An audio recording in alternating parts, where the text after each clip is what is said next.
News and educational একাডেমিতে তোমাদের প্রত্যেকে স্বাগতম জানাই। ভূগোলের আজকের মক টেস্ট নাম্বার 4 নবম দশম শ্রেণীর জন্য। প্রত্যেকে ভালো করে শেষ পর্যন্ত দেখো এবং 60-এর মধ্যে কত পাচ্ছ কমেন্ট করে প্রত্যেকে জানাবে। পৃথিবীর গঠনের স্তর কয়টি? পৃথিবীর গঠনের স্তর কয়টি? সঠিক উত্তর কোনটি হবে? অপশন নাম্বার বি হবে সঠিক উত্তর। আজকের এই ভিডিওতে সংক্ষিপ্ত ব্যাখ্যাও দেবো, অনেকে ব্যাখ্যা চাইছিলে, কিন্তু তার আগে একটা কথা বলে রাখি, যেহেতু হাতে 30 দিন সময় রয়েছে, এই 30 দিনে যদি ভালোভাবে প্রস্তুতি নিতে চাও তাহলে আমাদের এসএলএসটি জিওগ্রাফি মক টেস্ট ব্যাচে যুক্ত হতে পারো। ওই ব্যাচে এর থেকে আরও উন্নত মানের, স্ট্যান্ডার্ড মানের, যেগুলো পরীক্ষায় আসতে পারে সেই রকম প্রশ্ন দেওয়া হবে। তাই অবশ্যই এখন থেকে কন্ট্যাক্ট করতে পারো এই নাম্বারে। তাহলে দ্বিতীয় নম্বর প্রশ্ন দেখো, কনরাড অসঙ্গতি রেখা কোথায় অবস্থিত? সঠিক উত্তর হচ্ছে ভূত্বকের ওপরে ও নিচের স্তরের মাঝে। অপশন নাম্বার ডি হবে সঠিক উত্তর। প্রথম প্রশ্নের উত্তরের ব্যাখ্যা দিয়ে একটু। পৃথিবীর গঠন প্রধানত 3টি স্তরে বিভক্ত। একটা হচ্ছে ভূত্বক, ম্যান্টল এবং একটা কোর। ভূত্বকটা কি? ভূত্বক হচ্ছে সবচেয়ে উপরের কঠিন স্তর। আর ম্যান্টলটা কি? ম্যান্টল হচ্ছে ভূত্বকের নিচে অবস্থিত পুরু স্তর। আর কোরটা কি? কোর হচ্ছে পৃথিবীর কেন্দ্রীয় অংশ। এটাকে আবার দুভাগে ভাগ করা যায়। তাহলে এই যে উত্তরগুলো রয়েছে এর সঙ্গে ব্যাখ্যাও তোমাকে জানতে হবে, কারণ ব্যাখ্যা থেকেও প্রশ্ন আসবে। তারপরে হচ্ছে দ্বিতীয় নাম্বার উত্তরটা একটু ব্যাখ্যা করে দিই। কনরাড অসঙ্গতি রেখা, উপরের ভূত্বক সাধারণত গ্রানাইট জাতীয়, যেটাকে SiAl বলা হয়, শিয়াল বলা হয়। আর দ্বিতীয়টা যাকে সীমা বলা হয়, SiAl, আর একটা হচ্ছে SiMa, সীমা বলা হয়। এর মধ্যে গঠনগত পার্থক্য যে রেখা, এটি ভূত্বকের অভ্যন্তরীণ বিভাজন নির্দেশ করে, ম্যান্টেলের সঙ্গে কিন্তু নয়, মনে রাখবে। তারপরে দেখো, ম্যান্টলের প্রধান উপাদান কি? তিনেরটা সঠিক উত্তর কোনটি হবে? ম্যান্টলের প্রধান উপাদান হচ্ছে সিলিকা ও ম্যাগনেসিয়াম। সঠিক উত্তর অপশন নাম্বার সি, সিলিকা ও ম্যাগনেসিয়াম। অপশন সি হবে সঠিক উত্তর। সিলিকার সংকেত হচ্ছে SiO2 এবং ম্যাগনেসিয়ামের সংকেত হচ্ছে Mg। এই দুটি মিলে তৈরি হচ্ছে কি? এই দুটি মিলে তৈরি হচ্ছে সীমা, SiMa। এই দুটো মিলে তৈরি হচ্ছে সীমা, ঠিক আছে। তারপরে দেখো 4 নাম্বার, ভূত্বকের গড় মানে মোটা যে একটা ভূত্বকের, এখানে কি বলেছে, ভূত্বকের গড় যে পুরুত্ব সেটা কত, যে কত মোটা আর কি, সেটা বলা হচ্ছে 30 কিলোমিটার। সেটা হচ্ছে ভূত্বকের গড় পুরুত্ব অঞ্চল ভেদে আলাদা হতে পারে, কিন্তু সেটা এখানে সঠিক উত্তর হবে 30।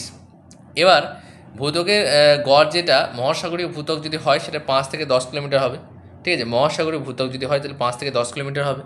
মহাদেশীয় ভূত্বক হলে 30 থেকে 70 কিলোমিটার হবে। তবে গড় যখন বলবে তখন 30 কিলোমিটার হবে, মনে রাখবে এটা যেটা বলছি।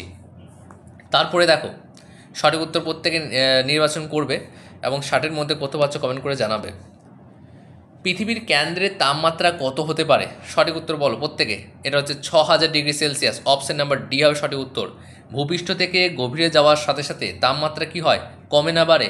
প্রত্যেকে বলো। অবশ্যই বাড়ে। পৃথিবীর কেন্দ্রে তাপমাত্রা প্রায় 5000 ডিগ্রি সেলসিয়াস থেকে 6000 ডিগ্রি সেলসিয়াস পর্যন্ত হতে পারে। এটি সূর্যের যে পৃষ্ঠতলের তাপমাত্রা সেটা কিন্তু সমান। নাসা ও জিওলজিক্যাল স্টাডিজ অনুসারে এই মান সবচেয়ে গ্রহণযোগ্য। তাহলে সঠিক উত্তর হবে আমাদের অপশন নাম্বার কোনটি? অপশন নাম্বার ডি হবে সঠিক উত্তর।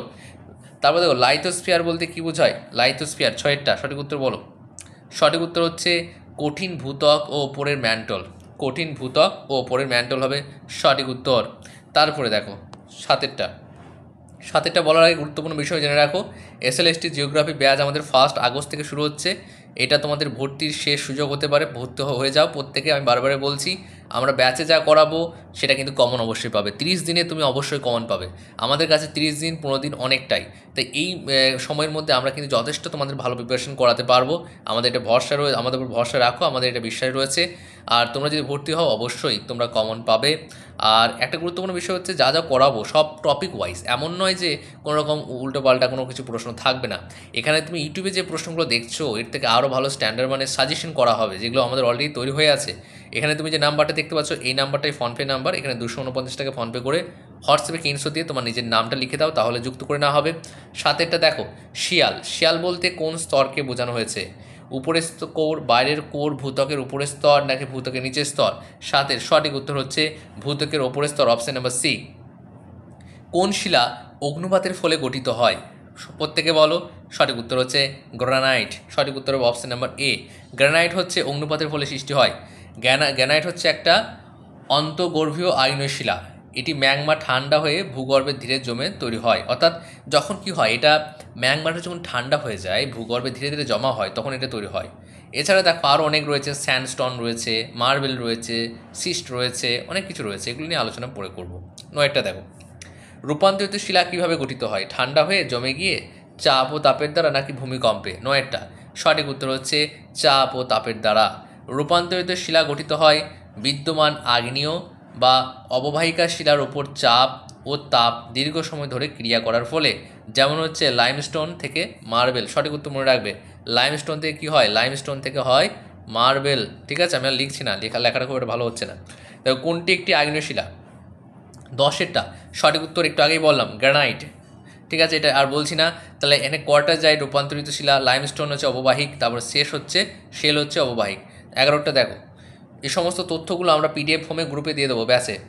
তো কোন শিলা রূপান্তরিত হয়ে মার্বেল হয়? দেখো একটু আগেই তো বললাম, কোন শিলা বলো তো? সেটা হচ্ছে লাইমস্টোন। লাইমস্টোন তাপ ও চাপের প্রভাবে মার্বেল রূপান্তরিত হয়। এটি রূপান্তরিত শিলার একটা ক্লাসিক উদাহরণ, যেটা বলতে পারি, লাইমস্টোন। তারপরে তো কোয়াটারনারি যুগে কী ঘটে? কোয়াটারনারি যুগে কী ঘটে সেটা হচ্ছে হিমযুগ শুরু হয়।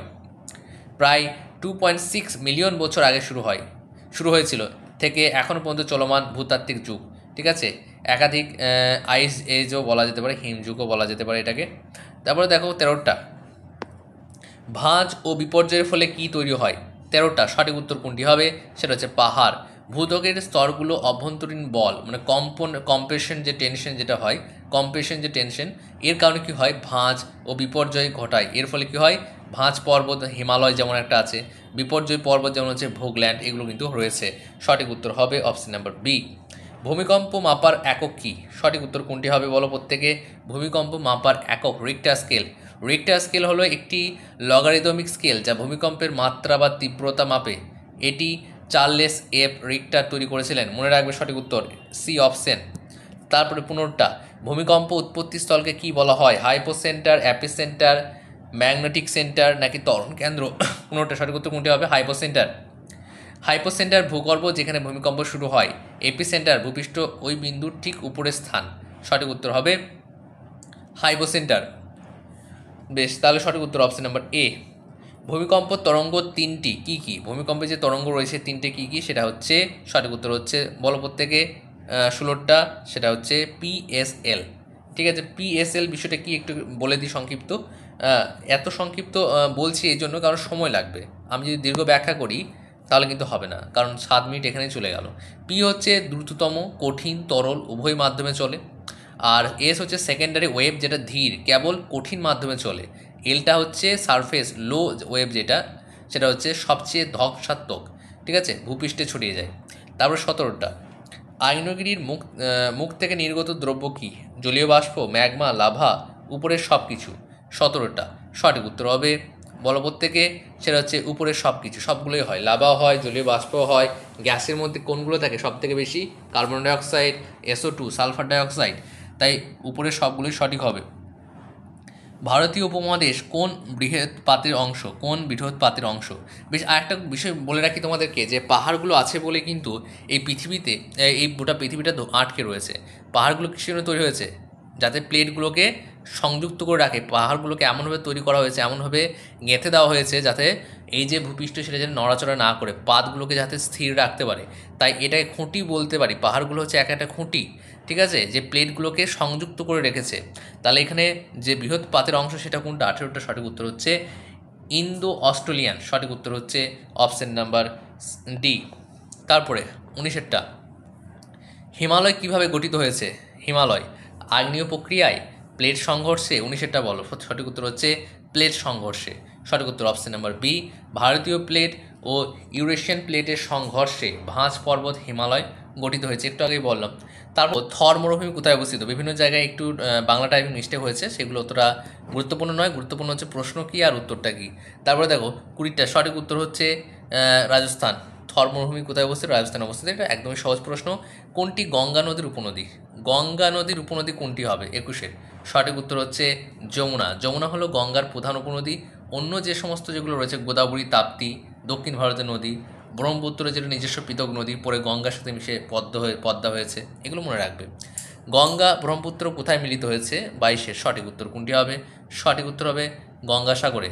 গঙ্গা ও ব্রহ্মপুত্র নদ মিশে বাংলাদেশের পদ্মা নামে প্রবাহিত হয়ে অবশেষে বঙ্গোপসাগরে পতিত হয়েছে? সঠিক উত্তর হচ্ছে গঙ্গাসাগর, অপশন নাম্বার এটা। তারপর দেখো গোদাবরী নদী, দেখো বাংলা টাইপিং ভুল আছে। গোদাবরী নদী কোথা থেকে উৎপত্তি লাভ করেছে? 23-এর সঠিক উত্তর হচ্ছে কোনটা হবে? সঠিক উত্তর হচ্ছে তিব্বত থেকে। এটা কিন্তু ভুল হয়েছে, তিব্বত থেকে হবে, তো তিব্বত থেকে, ঠিক আছে। তারপরে দেখো কি বলা হয়েছে, সুন্দরবনের প্রধান বৈশিষ্ট্য কী? এগুলো নিশ্চয়ই পারবে। সুন্দরবনের প্রধান বৈশিষ্ট্য হচ্ছে জোয়ার ভাটার যে বন সেটা। সুন্দরবন হলো বিশ্বের সবচেয়ে বড় ম্যানগ্রোভ বন, যা জোয়ার ভাটার জলে প্লাবিত হয়। এখানে সুন্দরী গাছ প্রচুর রয়েছে, হ্যাঁ, এগুলো মনে রাখবে। তারপরে 25-এরটা, ভারতের বৃহত্তম হ্রদ কোনটি? 25-এর সঠিক উত্তর হচ্ছে চিল্কা। চিল্কা হ্রদ হলো ভারতের বৃহত্তম সবচেয়ে বড় লবণাত্মক জলধারা, অবস্থিত হচ্ছে কোথায়? উড়িষ্যাতে। এটি এশিয়ার অন্যতম বৃহৎ উপকূলবর্তী হ্রদ। এখানে মনে রাখবে আরও আছে, যেমন লোকটাক মণিপুরে অবস্থিত, সম্বর হ্রদ বৃহৎ লবণাত্মক জলের হ্রদ, হুসেন সাগর তেলেঙ্গানাতে অবস্থিত ছোট হ্রদ, এগুলো মনে রাখবে। 26-এর, ভারতের সবচেয়ে বেশি বৃষ্টিপাত কোথায় হয়? শিলং, মেঘালয়, চেরাপুঞ্জি, গুয়াহাটি। 26 সঠিক উত্তর হচ্ছে চেরাপুঞ্জি। চেরাপুঞ্জি একসময় বিশ্বের সর্বাধিক বৃষ্টিপাত অঞ্চল ছিল, বর্তমানে মৌসিনরাম, ঠিক আছে। বর্তমানে ভারতের সবচেয়ে বেশি বৃষ্টিপাত হচ্ছে মৌসিনরাম, কিন্তু অপশানে যেহেতু মৌসিনরাম নেই, তাই চেরাপুঞ্জি হবে এই ক্ষেত্রে। বেশ, তারপরে দেখো মৌসুমি বায়ু কবে আসে? কবে আসে বলো, খুব ইম্পর্টেন্ট, এই টাইপের প্রশ্ন তোমাদের একটা থাকবে। সঠিক উত্তর হচ্ছে জুন মাসে, অপশন সি। ভারতের মৌসুমী বায়ু কোন দিকের থেকে আসে? কোন দিক থেকে আসে বলো, প্রত্যেকে চেষ্টা করো। সেটা হচ্ছে দক্ষিণ পশ্চিম। ভারতের প্রধান বর্ষাকালীন মৌসুমী বায়ু হলো দক্ষিণ পশ্চিম মৌসুমী বায়ু। এটি আরব সাগর ও বঙ্গোপসাগর থেকে জলীয় বাষ্প নিয়ে আসে এবং ভারতে বর্ষা যেটা হয় সেটা ঘটে, সেটা জুন সেপ্টেম্বরে। সেটা তুমি দেখতেই পাচ্ছ, এটা চলছে আমাদের জুলাই আগস্ট। আগস্টে বর্ষা একটু ভালোভাবে হতে পারে। এটা দক্ষিণ পশ্চিম, অপশন নাম্বার বি হবে সঠিক উত্তর। যে ব্যাচের কথা বললাম, অবশ্যই ব্যাচে যুক্ত হয়ে যাও যদি কমন পেতে চাও এবং শেষ মুহূর্তে তোমার যদি প্রস্তুতিটাকে আরও ভালো করতে চাও। এটা বারে বলছি এই জন্য, কারণ হাতের সময় নেই, 30 দিন সময় রয়েছে। 30 দিন পরে যখন পরীক্ষাটা হয়ে যাবে, তখন আমরা কিন্তু আমাদের ব্যাচের নোটগুলো থেকে দেখিয়ে দেবো যে কমন এসেছে কি আসেনি। বেশ, তারপরে দেখো 29, তারপরে দেখে নাও যে খারিফ ফসলের উদাহরণ কি? 29, খারিফ ফসলের উদাহরণ হচ্ছে ধান। খারিফ ফসল বপন করা হয় গ্রীষ্মকালে, জুন জুলাই, এবং কাটা হয় শরতে, সেপ্টেম্বর অক্টোবরে। বেশ, প্রধান খারিফ ফসল হচ্ছে ধান, ভুট্টা, বাজরা, ডাল, তুলা, ঠিক আছে। আর রবি ফসল মনে রাখবে গম, বার্লি, সরিষা, এগুলো রবি ফসল। তাহলে সঠিক উত্তর হবে অপশন নাম্বার সি। কৃষির আধুনিকীকরণে ব্যবহৃত কী হয়? কৃষির আধুনিকীকরণে ব্যবহৃত হয় টেলিভিশন, গাড়ি, কৃষি যন্ত্রপাতি নাকি মোবাইল? 30-এর সঠিক উত্তর হচ্ছে কৃষি যন্ত্রপাতি, অপশন নাম্বার সি। কোন নদী ভারতের দুঃখ নামে পরিচিত? কোন? দামোদর। দামোদর নদী অতীতে ঘন ঘন ভয়াবহ বন্যা ঘটত, বিশেষ করে পশ্চিমবঙ্গের কিছু অংশে। এই জন্য একে বলা হয় ভারতের দুঃখ, সরো অফ বাংলা, ঠিক আছে, অথবা সরো অফ ইন্ডিয়া বলা যেতে পারে। সেটা কী হবে? Option number C. আর বিহারের দক্ষ নদী বলা হয় কাশীকে। বেশ, নিচের কোনটি ভারতীয় প্রজাতন্ত্রের উষ্ণ মরুভূমি? প্রজাতন্ত্রে সেটা কোনটি হবে? 32-এর সঠিক উত্তর হচ্ছে থর। থর মরুভূমি ভারতের একমাত্র বৃহৎ উষ্ণ মরুভূমি, যা মূলত রাজস্থানে অবস্থিত। বাকিগুলো যেগুলো বলতে পারি আমি, রায়গড় যেটা মহারাষ্ট্রে অবস্থিত, মালভূমি, ডেকান, এগুলো উচ্চ সমভূমি মরুভূমি নয়, এগুলো কিন্তু, এগুলো মনে রাখবে। বেশ, তারপরে দেখো, তারপরে হচ্ছে একজন কমেন্ট করেছিল যে স্যার গর্ভেনটা কি? গার্ভেন, কোনো জায়গায় গার্ভেন থাকে, কোনো জায়গায় গর্ভেন থাকে, এগুলো কিন্তু প্রশ্ন থাকতে পারে পরীক্ষায়, বুঝে নিতে হবে। সমস্ত ধরনের নাম তোমাদেরকে জানতে হবে। খাদ ও গর্ভেন শব্দ দুটি কোন ধরনের ভূপ্রক্রিয়ার সঙ্গে সম্পর্কিত? 34 সঠিক উত্তর হচ্ছে আগ্নেয় ভূপৃষ্ঠ ক্ষয়, ভূপাটন, ভূপ্লাবন। সঠিক উত্তর হচ্ছে ভূপাটন। খাদ মানে হচ্ছে উঁচু ব্লক, আর গর্ভেন মানে হচ্ছে নিচু ব্লক। যেগুলো কি হয়, এরা দুটো ভূত্বকের উলম্ব যে ভাঙ্গন হয়, ফাটল হয়, যে ফল্টিং যেটা হয়, সেটাই বলা হচ্ছে। সঠিক উত্তর হবে অপশন নাম্বার সি। হিমালয় গঠনকাল নির্ধারণে কোন প্রক্রিয়া গুরুত্বপূর্ণ ছিল? 35 সঠিক উত্তর হচ্ছে ইউরেশিয়ান ও ভারতীয় প্লেট সংঘর্ষ, একটু আগেই বললাম। তারপরে হচ্ছে দেখো 36, এটা ভারতের সবচেয়ে বেশি বৃষ্টিপ্রাপ্ত স্থান কোনটি? বৃষ্টিপ্রাপ্ত স্থান 36-এর সঠিক উত্তর হবে সেটা হচ্ছে মৌসিনরাম, একটু আগেই বললাম। মৌসিনরাম বর্তমানে ও ভারতের সর্বোচ্চ বৃষ্টিপাত অঞ্চল স্থান। এটি চেরাপুঞ্জির কাছেই অবস্থিত, তবে চেরাপুঞ্জি ভারতের বর্তমানে দ্বিতীয় স্থানে রয়েছে। তাহলে সঠিক উত্তর হবে মৌসিনরাম। তারপর ডুয়ার্স অঞ্চলের প্রধান ভূপ্রকৃতি কী? সঠিক উত্তর কোনটি হবে? সেটা হচ্ছে জলাবদ্ধ পলিমাটি সমভূমি। ভুটান ও উত্তরবঙ্গের মধ্যে অবস্থিত হিমালয় পাদদেশে একটি পলিমাটিযুক্ত বন্যাপ্রবণ সমভূমি। নাম এসেছে দুয়ার বা দ্বার, অর্থাৎ পাহাড়ের প্রবেশপথ। এটা মনে রাখবে। সঠিক উত্তর হবে 37-এর বি। তারপর হচ্ছে কোন নদীর সৃষ্টি হিমালয়ের গোমুখ হিমবাহ থেকে? কোন নদীর সৃষ্টি হয়েছে হিমালয়ের গোমুখ হিমবাহ থেকে? সঠিক উত্তর হচ্ছে 38-এর গঙ্গা। গোমুখ হিমবাহ হলো গঙ্গা নদীর উৎপত্তিস্থল, যা গঙ্গোত্রী হিমবাহের অংশ।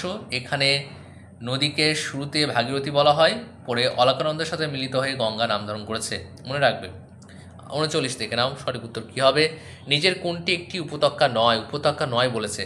সঠিক দেখো, তোমাদের পরীক্ষায় 9 দিয়ে অনেক প্রশ্ন থাকবে, ভালোভাবে চিন্তা করবে, ভালোভাবে প্রশ্নটা দেখবে, বুঝবে, তারপর উত্তর। 1.5 ঘন্টা সময় থাকবে, কোনো নেগেটিভ মার্কিং থাকবে না।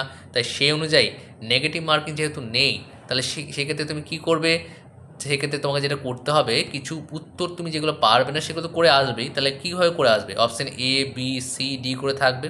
আমরা ব্যাচের মধ্যে সেই ট্রিক্সগুলো করাবো, যার ফলে 10টা যদি তুমি আন্দাজেও করে আসো তাহলে তোমার 4 থেকে 5টি ঠিক হবে। তারপরে দেখো, নিচের কোনটি হিমালয়ের বিপরীত ঢাল হিসেবে বিবেচিত। দেখো এই উত্তরটা বলি, 39 উত্তরটা হবে তোমার সঠিক উত্তর হবে বি, কানহা। তারপরে দেখো, নিচের কোনটি হিমালয়ের বিপরীত ঢাল হিসেবে বিবেচিত। 40 সঠিক উত্তর হচ্ছে ব্রহ্মপুত্রের উপত্যকা। হিমালয়ের দক্ষিণ ঢাল এর দিকে রয়েছে গঙ্গা সমভূমি, আর উত্তর পূর্ব দিকে যেখানে হিমালয়ের ঢাল বিপরীতমুখী সেখানে রয়েছে ব্রহ্মপুত্র উপত্যকা, তাই একে হিমালয়ের বিপরীত ঢাল বলা হয়। তাহলে সঠিক উত্তর হচ্ছে গঙ্গা, এখানে ব্রহ্মপুত্র উপত্যকা। সঠিক উত্তর হচ্ছে অপশন নাম্বার সি। গঙ্গা ও ব্রহ্মপুত্র নদী মিলিত হয়ে কোন ডেল্টা গঠন করেছে। দেখো 41 সেটা হচ্ছে সুন্দরবন। গঙ্গা ও ব্রহ্মপুত্র একত্রে দক্ষিণবঙ্গে ভারত বাংলাদেশের যে সীমান্তটা রয়েছে সেটা বিশ্বের বৃহত্তম বদ্বীপ তৈরি করেছে, ডেল্টা তৈরি করেছে। একে বলা হয় সুন্দরবন ডেল্টা, যা গঙ্গা ব্রহ্মপুত্র মেঘনা বদ্বীপও বলা হয়। এখানে সুন্দরী গাছ প্রচুর পাওয়া যায়, এর নাম হয়েছে সুন্দরবন। বেশ, তাহলে সঠিক উত্তর কোনটি হবে, সেটা হচ্ছে অপশন নাম্বার এ। তারপর দেখো, হিমবাহ দ্বারা গঠিত সরু উপত্যকাকে কি বলা হয়। 42 সঠিক উত্তর হচ্ছে ইউ আকৃতি উপত্যকা, এটা হবে সঠিক উত্তর অপশন নাম্বার সি। তারপরে দেখো, মালভূমির বয়স অনুযায়ী ভারতের প্রাচীনতম মালভূমি কোনটি। 43 বয়স অনুযায়ী বলা হয়েছে, কিন্তু প্রত্যেকটা প্রশ্ন ইম্পর্টেন্ট বুঝতে হবে, কারণ একটু যদি তুমি পড়তে ভুল করো উত্তরটা কিন্তু ভুল হয়ে যাবে। 43 সঠিক উত্তর হচ্ছে ডেকান মালভূমি। ডেকান মালভূমি হলো ভারতের সবচেয়ে প্রাচীন ভৌগোলিক গঠন, প্রায় 250 কোটি বছর পুরনো, এটা মনে রাখবে, 250 কোটি বছর পুরনো। এটি পেট্রোজাইক যুগে গঠিত হয়েছে, যা গন্ডোয়ানা ভূমির অংশ ছিল, তাই এটি বয়সের দিক থেকে ভারতের প্রাচীনতম মালভূমি বলা যায়। 44 ভূমিকম্পের কেন্দ্রস্থল থেকে মাটির উপরে যে বিন্দুতে কাঁপুনি অনুভূত হয়, একটু আগে প্রথম দিকে একটু ব্যাখ্যা করেছিলাম, মনে করে দেখো। 44 সঠিক উত্তর কোনটি হবে, এপি সেন্টার বলা হয়। ঠিক আছে, সঠিক উত্তর হচ্ছে epicentre, option number A. Focus, যেটা হাইপোসেন্টার বলা হয়, ভূগর্ভে ভূমিকম্পের উৎপত্তিস্থল যেটা। অ্যাপিসেন্টারটা কি, অ্যাপিসেন্টার হচ্ছে ফোকাসের ঠিক উপরিভাগ, মাটির উপরের বিন্দু। তারপর হচ্ছে 45 গঙ্গা ব্রহ্মপুত্র ডেল্টা কিসের কারণে গঠিত হয়েছে, একটু আগেই বললাম, সেটা দেখো, পলি জমে সমান ভূমি হয়েছে, সেটা সঠিক উত্তর হচ্ছে কোনটা হবে। 45 সঠিক উত্তর বলো, সরি, এটা সঠিক, নদীর পলি সঞ্চয় হয়ে, সঠিক উত্তর হচ্ছে অপশন নাম্বার সি। তারপরে দেখো 46 নিচের কোনটি প্লাবন সমভূমির বৈশিষ্ট্য, সেটা হচ্ছে পলি জমে সমান ভূমি। যেটা প্লাবন সমভূমি হলো নদীর বন্যাজনিত এলাকা, যেখানে বারবার বন্যা ও জ্বরের ফলে কী হয়, পলি জমে জমে সমান উর্বর ভূমি তৈরি হয়। যেটা বলতে পারি গঙ্গা ও ব্রহ্মপুত্রের সমভূমিটা শ্রেষ্ঠ উদাহরণ হতে পারে, গঙ্গা ও ব্রহ্মপুত্রের যে সমভূমিটা রয়েছে। তারপর 47টা দেখে নাও, ভারতের পেনিনসুলার মালভূমি কোন প্রক্রিয়ার ফলে সৃষ্টি হয়েছে। 47 সঠিক উত্তর কোনটি হবে, সঠিক উত্তর হবে আগ্নেয় গঠন, অপশন নাম্বার এ হবে সঠিক উত্তর, আগ্নেয় গঠন। এটা আমি আর ব্যাখ্যা দিচ্ছি না, বেশ আগে বলে দিই। ভারতীয় উপদ্বীপের মালভূমি, বিশেষ করে ডেকান মালভূমি, প্রাচীনকালে অগ্নুপাত ও আগ্নেয় গঠনের মাধ্যমে সৃষ্টি হয়। এই অঞ্চল প্রায় 250 থেকে 300 কোটি বছর পুরনো এবং পৃথিবীর অন্যতম প্রাচীন আগ্নেয় প্লেটু। এটি একটি ভূতাত্ত্বিক সৃষ্টির এক এলাকা, যেটা বলা যেতে পারে পেনিনসুলার মালভূমি। এই পেনিনসুলার মালভূমিটা হচ্ছে আগ্নেয় গঠনের ফলে সৃষ্টি হয়েছে। মাজুলি দ্বীপ অবস্থিত কোথায়, মাজুলি দ্বীপ কোথায় অবস্থিত হয়েছে, মাজুলি দ্বীপ 48 সঠিক উত্তর হচ্ছে ব্রহ্মপুত্র নদীতে। মাজুলি হলো ভারতের আসাম রাজ্যে অবস্থিত একটি নদীদ্বীপ। এটি ব্রহ্মপুত্র নদীতে অবস্থিত এবং বিশ্বের সবচেয়ে বড় নদীদ্বীপ হিসেবে গিনিস বুকে তালিকাভুক্ত হয়েছে। এই অপশানটা মনে রাখো, যেটা আমি বলছি। তার সঙ্গে আরও কিছু পয়েন্ট আছে, যেগুলো আমি পরে বলবো। 49টা দেখে নাও, নিচের কোনটি একটি প্রবাল দ্বীপ, সঠিক উত্তর কোনটি হবে। 49 সঠিক উত্তর হচ্ছে, সঠিক উত্তর তোমাদের যেটা হবে সেটা মিনিকয়। মিনিকয় দ্বীপটি লাক্ষাদ্বীপ দ্বীপপুঞ্জের অংশ এবং এটি একটি প্রবাল দ্বীপ, কোরাল আইল্যান্ড যাকে বলা হয়। এটি প্রাকৃতিকভাবে প্রবাল পলি দ্বারা গঠিত এবং অগভীর সাগরের উপর স্থিত। অন্যদিকে আন্দামান নিকোবর ও ভূত্থান দিকে থেকে গঠিত প্রবাল নয়। বেশ, এগুলো আর কোনো দরকার নেই, তোমাদের যেটা দরকার সেটা বলে দিলাম। সঠিক উত্তর কোনটি বললাম, সঠিক উত্তর অপশন নাম্বার সি। চিল্কা হ্রদ কোন রাজ্যে অবস্থিত, একটু আগে বলে দিলাম, উড়িষ্যা। চিল্কা হ্রদ ভারতের সবচেয়ে বড় উপকূলীয় লবণাক্ত জলরাশির হ্রদ। এটি উড়িষ্যা রাজ্যে অবস্থিত, বঙ্গোপসাগরের উপকূলে অবস্থিত। এটি প্রবাল পরিযায়ী পাখি ও ডলফিন জীববৈচিত্র্যের জন্য বিখ্যাত। তাহলে কিসের জন্য বিখ্যাত, প্রবালের জন্য বিখ্যাত, পরিযায়ী পাখির জন্য বিখ্যাত, ডলফিন ও জীব বৈচিত্র্যের জন্য বিখ্যাত। এবার 51টা দেখে নাও কী বলা হয়েছে। ভারতের ভূগঠনের দিক থেকে হিমালয় কেমন ধরনের পর্বত? 51 সঠিক উত্তর কোনটি হবে? সেটা হচ্ছে ভাঁজ পর্বত। অনেকবার বলছি, এই জন্য বলছি যাতে তোমাদের মুখস্থ হয়ে যায়। আমি বারে বারে এই জন্য বলছি। আর এর থেকেও অনেক ভালো স্ট্যান্ডার্ড মানে কোয়েশ্চেন আমাদের ব্যাচে পেয়ে যাবে। দেখো, হিমালয় হলো বিশ্বের সর্ববৃহৎ ও নবীন ভাঁজ পর্বতমালা। এটি গঠিত হয়েছে ভারতীয় ও ইউরেশিয়ান টেকটনিক প্লেটের সংঘর্ষে, যেখানে ভূমিস্তরগুলো চ্যাপ্টা হয়ে ভাঁজের মতো উঁচু হয়ে উঠেছে। নদী পুনর্জীবন ঘটে নদীর গতি কমলে। 53 সঠিক উত্তর কোনটি হবে বলো? 53 আর বেশি প্রশ্ন নেই। সেটা হচ্ছে 53টা বলো প্রত্যেকে। সরি, 52টা বলিনি নিশ্চয়ই। না না, 52টা হবে কি দেখো, 52 বলা হয়েছে যে এল নিনো প্রভাব পড়ে কোথায়? সেটা হচ্ছে সি, দক্ষিণ আমেরিকার পশ্চিম উপকূলে। এল নিনো হলো একটি জলবায়ু পরিবর্তনমূলক ঘটনা যা প্রশান্ত মহাসাগরের পূর্বে অংশে বিশেষ করে দক্ষিণ আমেরিকার পশ্চিম উপকূলে ঘটে। এতে উষ্ণ সাগর জল পূর্ব দিকে সরে গিয়ে সাধারণ ঠান্ডা স্রোতকে ঠেকিয়ে দেয়, ফলে ওই অঞ্চলে প্রচুর বৃষ্টিপাত এবং অন্য অঞ্চলে খরা দেখা যায়। ভারতের বর্ষাকালেও প্রভাব পড়ে, তবে উৎপত্তি ও মূল প্রভাব দক্ষিণ আমেরিকার উপকূলে। সঠিক উত্তর হচ্ছে অপশন নাম্বার সি। নদী পুনর্জীবন ঘটে কোথায়? সেটা হচ্ছে নদীর গতি বাড়লে। ঠিক আছে, আর বলছি না, অনেকটা ভিডিও বড় হয়ে গেল। 53 চুয়ান্ন দেখো, চুয়ান্ন কী বলা হয়েছে? সিসমিক জোন বলতে বোঝায় কি? এটা নিয়ে আমি প্রথম ভিডিওতে আলোচনা করেছিলাম। 54 সঠিক উত্তর কোনটি হবে? ভূমিকম্প প্রবণ এলাকা, সিসমিক জোন। এখানে জোন 2 জোন 3 অনেক কিছু ব্যাপার আছে। 55 ভারতীয় উপমহাদেশ কোন প্লেটের অন্তর্গত? সেটা হচ্ছে ইন্দো অস্ট্রেলিয়ান, সেটা হচ্ছে অপশন নাম্বার বি। তারপরে 56 রেগুর মাটি সাধারণত কোথায় দেখা যায়? রেগুর মাটি 56 সঠিক উত্তর হবে কোনটি? অপশন নাম্বার সি, ডেকান মালভূমির। রেগুর মাটি হচ্ছে যেটাকে রেগুর সোয়েল বলা হয়, কালো মাটিও বলা হয়, যা সাধারণত বেসেল্টিক আগ্নেয়শিলার অবক্ষয়ের তৈরি হয়। তাহলে সঠিক উত্তর কোনটি হবে? সঠিক উত্তর প্রত্যেকে বলো। 56 সঠিক উত্তর হচ্ছে ডেকান মালভূমি, অপশন নাম্বার সি। ভারতের সবচেয়ে বেশি উৎপন্ন ফসল কোনটি? 57 চাল। চাল বলতে পারো, ধানও বলতে পারো, চলবে, কোনো অসুবিধা নেই। অপশন ধান, তাহলে ধান হবে। ওকে, তাহলে ভারতের প্রধান খাদ্যশস্য এবং সর্বাধিক পরিমাণে উৎপাদিত ফসল। বেশ, তারপরে 58, 59, 60 দেখে নাও। কোন নদী কাঠামোতে বিপরীত প্রবাহ সৃষ্টি করেছে? 58 সঠিক উত্তর কোনটি হবে? ব্রহ্মপুত্র। বিপরীত প্রবাহ বলতে বোঝায় যে নদীটি প্রাকৃতিক ভূপ্রবণতা বা ঢালের বিপরীতে প্রবাহিত হয়।